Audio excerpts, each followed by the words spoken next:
Bonjour à tous, je suis Pascal Arabillet et vous écoutez l'Hebdo Éco, le rendez-vous économie de Sud-Ouest et TV7 à retrouver tous les vendredis. Bienvenue et bonne écoute.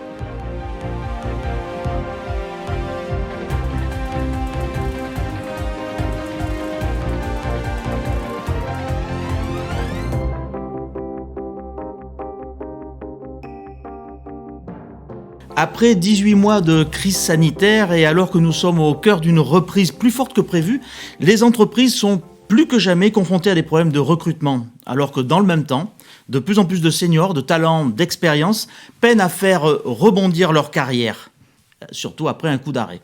Comment faire de ces deux faiblesses une force pour notre économie ? Telle est la question à laquelle nous tenterons de répondre avec l'aide de Daniel Sancier, délégué régional de l'APEC, Association pour l'emploi des cadres. Bonjour Daniel Sancier. Bonjour. Et puis Jean-François Lé, cadre supérieur en recherche de nouveaux challenges professionnels. Bonjour. Bonjour. Merci tous les deux d'avoir répondu à notre invitation.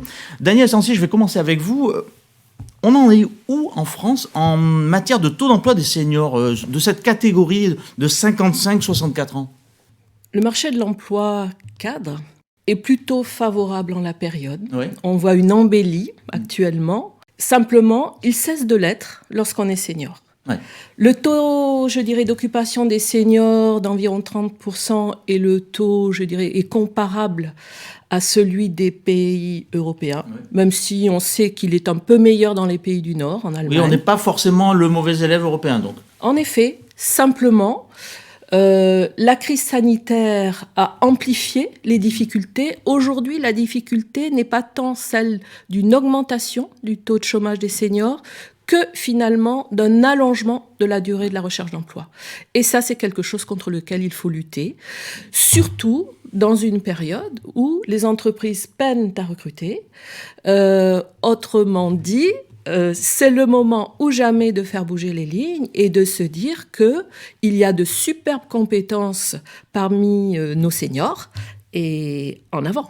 Oui, alors justement, c'est peut-être pas la vocation première de l'APEC, mais vous venez d'adopter en Nouvelle-Aquitaine un dispositif qui a fait ses preuves, je crois. C'est le dispositif Talent Senior. C'est quoi ce dispositif Talent Senior ? Alors, Talent Senior, c'est un dispositif lancé par l'APEC il y a 2 ans, qui s'est déployé tout d'abord dans 2 régions, PACA, Hauts-de-France, et que nous avons décidé cette année de déployer dans d'autres régions, dont la Nouvelle-Aquitaine, puisque, comme je l'indiquais tout à l'heure, la situation du marché de l'emploi fait qu'il y a lieu d'accompagner des seniors qui ont de très belles compétences à proposer aux entreprises qui recrutent. C'est quoi les performances de ce dispositif ? Est-ce qu'on a un petit peu de recul ? Même si nous, en Nouvelle-Aquitaine, on est au début de cette expérimentation. On a un recul qui est au fond de se dire que ce dispositif qui allie des temps collectifs, des temps individuels, un accompagnement par des parrains et marraines, donc des mentors, fait gagner du temps. 70% des cadres demandeurs d'emploi seniors qui sont entrés dans le dispositif il y a quelque temps ont pu retrouver un emploi et de toute façon ont retrouvé un emploi au bout de 12 mois.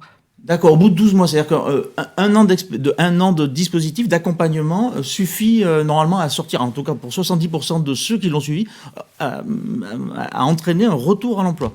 Alors, nous souhaitons ne pas que nos cadres seniors accompagnés nous quittent avant les 12 mois. Et c'est le cas pour beaucoup d'entre eux, puisque d'ores et déjà, le dispositif lancé en Nouvelle-Aquitaine a vu 4 personnes qui ont retrouvé un emploi. Donc 4 personnes qui avaient intégré ce dispositif ont déjà... D'accord, ok. Bon, je pense que le terme d'accélérateur n'est pas galvaudé en l'occurrence. Jean-François Lé, vous avez intégré, je crois, ce dispositif. J'aimerais que vous nous fassiez un petit... Allez, en quelques dates et en quelques mots, un petit... faites-nous votre CV. Il ne s'agit pas d'un entretien d'embauche. Mais votre CV, c'est quoi ? Vous voulez m'embaucher, Pascal ? Non, avec plaisir en tout cas. Non, ce que je veux dire, moi je suis diplômé d'une école de commerce bordelaise, il y a maintenant quelques années, puisque j'ai 57 ans aujourd'hui. J'ai été 15 ans cadre supérieur dans une maison qu'on connaît bien ici à Bordeaux, qui s'appelle Vinexpo, pour laquelle j'ai dirigé le département marketing et développement. Puis j'ai parallèlement lancé aussi des formations supérieures, bac plus 3, bac plus 5, dans la même école de commerce que celle qui m'a diplômé quand j'étais jeune étudiant, qui ont bien fonctionné entre 2003 et 2016. Et puis ensuite, j'ai pris la direction de ces formations après avoir quitté mon poste à Vinexpo pour déployer des formations ailleurs qu'à Bordeaux. Alors, on ne va pas en parler, mais à Paris, dans des petites villes. Dans des petites villes, Paris, Lyon, Londres, vous voyez, ce genre de choses. Voilà. Donc, et puis, je suis revenu ensuite dans la région. Parce que je suis aussi actionnaire de l'entreprise viticole familiale. Et je me suis dit, bon, je vais maintenant que j'ai atteint une certaine maturité professionnelle, en tout cas, reprendre cette entreprise et essayer de la redévelopper. Malheureusement, voilà, j'ai affaire à un vrai talent senior dans ma famille. Votre papa ? Un papa qui est toujours là, qui est toujours présent. C'est un peu un poncif dans le milieu viticole ou dans les entreprises familiales, mais effectivement, il y a un patriarche qui est là. Oui. Et donc, j'ai rencontré le dispositif talent senior à ce moment-là, au moment où je me suis dit, bon, finalement, je vais encore attendre quelques années avant de reprendre l'entreprise familiale et je vais essayer de repartir vers une autre aventure professionnelle grâce à ce tremplin et grâce à ce qui est mis en place par l'APEC. Depuis quand vous êtes à la recherche véritablement, à peu près. Et le dispositif, vous l'avez connu comment ? Et le dispositif, je l'ai intégré grâce à Pôle emploi, en fait, qui m'a orienté vers l'APEC l'été dernier. D'accord. Et alors, ça se passe comment pour vous ? Ça se passe très bien.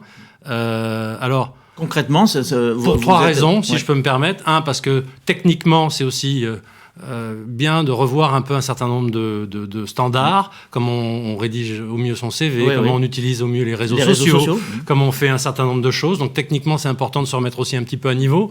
Je dis pas qu'on est vieux, parce que moi je plaide pour que les seniors soient bien intégrés dans les dispositifs des entreprises. Deuxièmement, je pense que en termes de coaching, c'est intéressant parce que c'est effectivement, Madame Sancier l'a dit, c'est un effet de groupe aussi, ou des entretiens individuels qui permettent de relancer son projet, de revoir par rapport à son expérience comment est-ce qu'on peut orienter ses recherches, mieux se présenter, faire un certain nombre de choses. Puis 3, il y a un aspect un peu psychologique aussi. Je crois que je l'ai dit, alors je vais le redire une nouvelle fois. Je suis pas fan, moi, de la thérapie de groupe, par exemple. Vous voyez, c'est pas un truc qui m'avait jusqu'ici beaucoup. Voilà. Mais là, ça fonctionne. Pourtant, c'est un peu l'esprit de cette. Mais là, ça fonctionne. Et je dois bien dire que là, ça fonctionne, et que ça remet le pied à l'étrier, ça redonne envie à la fois d'aller rencontrer des recruteurs et de se repositionner. Pour les 8 personnes qui font partie du groupe, il y a une espèce d'émulation qui se crée, qui est absolument importante et qui me semble, en tout cas, qui moi m'a servi. Voilà. Jean-François Allais, quels sont vos espoirs professionnels, là, aujourd'hui ? Mettre mon expérience au service d'une entreprise, d'un nouveau défi, de nouveaux challenges, d'une nouvelle équipe.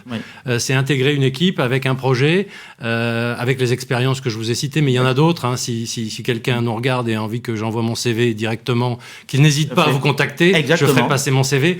Mais mettre cette expérience et mon envie, parce que c'est pas parce qu'on a 57 ans qu'on n'a plus envie, quoi. Moi, j'ai vraiment envie. Je suis un développeur de nature. J'ai envie de développer du business. J'ai envie de faire un certain nombre de choses dans une structure privée, publique, avec une fonction, peu importe. Je veux rester ouvert dans de la formation, dans le secteur des vins et spiritueux. Enfin, c'est les secteurs dans lesquels j'ai travaillé. Donc, merci de me donner aussi la possibilité, Madame Sancier et TV7, de venir sur ce plateau en parler. Alors, écoutez, justement, je suppose que vous avez rencontré depuis un an, vous avez rencontré des recruteurs. Comment vous êtes accueillis ? Alors, c'est assez étonnant. Je ne vais pas vous faire de confidence, mais j'arrive souvent en finale. Sur un certain nombre de missions, sur un certain nombre de fonctions. Voilà. Et il y a un entretien. Shortlist, quoi. Appelez ça avec un anglicisme, si vous voulez. Mais j'arrive en finale. Voilà. Et puis, effectivement, il y a un moment où on choisit un quadra ou une quadra plutôt qu'un quinquat. Comment on justifie ? Voilà. Et est-ce qu'on le justifie d'abord ? Oui, il y a toujours une justification. On trouve toujours une justification.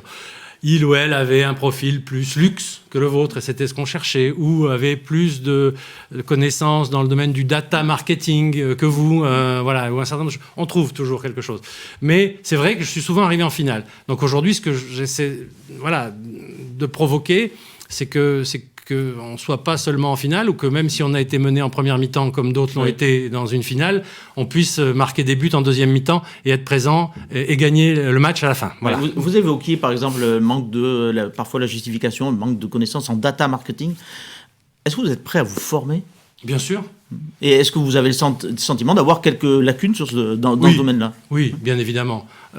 Sur les techniques marketing pures, sur le marketing dit opérationnel, bien évidemment, il y a un certain nombre de choses que les jeunes, les plus jeunes que moi, on va dire en tout cas, maîtrisent davantage dans leur formation, dans leur métier de tous les jours, un certain nombre de choses. Par contre, je pense qu'en matière d'expérience, de marketing stratégique, de vision et d'un certain nombre de choses, on aurait intérêt à travailler ensemble sur un certain nombre de sujets. Voilà. Je vais vous poser une question, elle est un peu indiscrète, mais à mon avis, ça fait partie des choses aussi pour lesquelles les potentiels recruteurs peuvent s'interroger. Est-ce que vous êtes prêt, par exemple, à faire des efforts en termes de rémunération ? Vous savez, moi j'ai toujours dit qu'une rémunération, c'est comme le reste d'une définition de fonction. Ça dépend de ce que cherche l'entreprise, ça dépend de ce que cherche la personne qui postule. Donc, concession, ça dépend de la définition de fonction. Si vous me proposez un poste de directeur général d'une PME ou d'une entreprise qui a besoin de faire du développement, on peut parler d'une part fixe et d'une part variable sur le développement. Il n'y a pas de problème. Si vous me parlez d'un poste de chef de projet ou chef de projet marketing qui s'adresserait plutôt à un junior, là évidemment, le niveau de salaire proposé ou que je demanderai ne sera pas le même. Donc ça dépend de la définition de fonction, ça ne dépend pas de moi ou ça ne dépend pas forcément du recruteur. Et à mon avis, ça ne dépend pas de l'âge. Ça dépend de ce que vous allez apporter à l'entreprise et ce que l'entreprise attend de la mission qu'elle a envie de vous confier. Ouais, ça, voilà. C'est votre analyse, Jean-François, mais Daniel Sancier, est-ce que c'est quoi les principaux freins finalement à l'emploi des seniors, puisqu'il y en a quand même? Il y en a. Ils relèvent beaucoup de stéréotypes. C'est vrai que ce que nous entendons, c'est trop cher ou pas assez adaptable. Ce que nous pouvons dire, c'est qu'il n'y a surtout, il faut lutter contre cela. On voit bien, nous parlons de seniors, je vous dirais même l'expression senior est peut-être à bannir.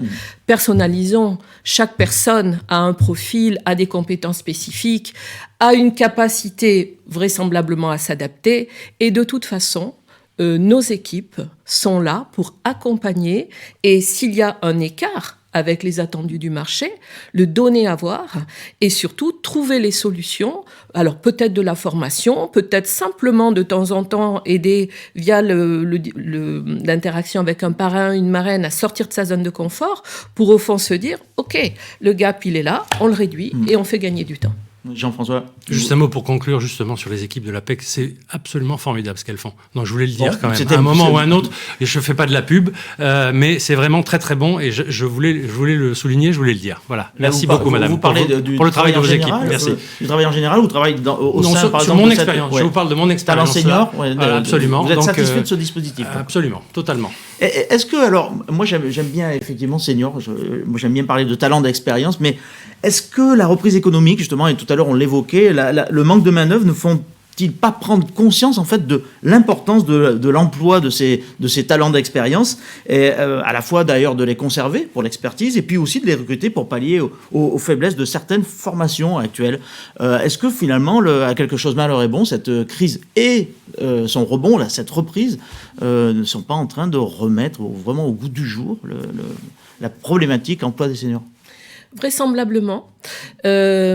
La crise sanitaire et ses effets ont permis de démontrer, et ça c'est les résultats d'une enquête que nous avons menée à l'APEC auprès de dirigeants d'entreprises, de responsables ressources humaines, qui nous disent que, au fond, les qualités qu'ils reconnaissent aux personnes qui ont une expérience professionnelle conséquente, c'est une stabilité, c'est la capacité à prendre du recul dans des situations de crise. C'est aussi quelque part le fait d'être des régulateurs au plan social et des personnes qui assurent une transmission si importante en la période. C'est la raison pour laquelle, avec nos partenaires, la G2R, la Mondiale, Pôle emploi aussi actif, qui a orienté vers nous des cadres. Profil. Voilà. Nous avons souhaité nous engager dans ce dispositif qui n'est pas le seul. C'est une offre de services renforcée, il n'y a pas que Talent Senior, pour dire au fond, pas de reprise, pas d'embellie économique sans les seniors. Nous sommes arrivés au bout de cette émission. Daniel Sancier, Jean-François Allais, merci pour votre participation. À bientôt. Merci pour votre écoute. Si vous avez aimé cet épisode de l'Hebdo Écho, et pour ne pas manquer les prochains, abonnez-vous à notre podcast sur Spotify, Google Podcast, Apple Podcast ou tout simplement sur votre application d'écoute favorite. Vous pouvez aussi nous laisser des étoiles, des commentaires et des suggestions. Vos retours sont précieux et nous aident à nous améliorer. À bientôt!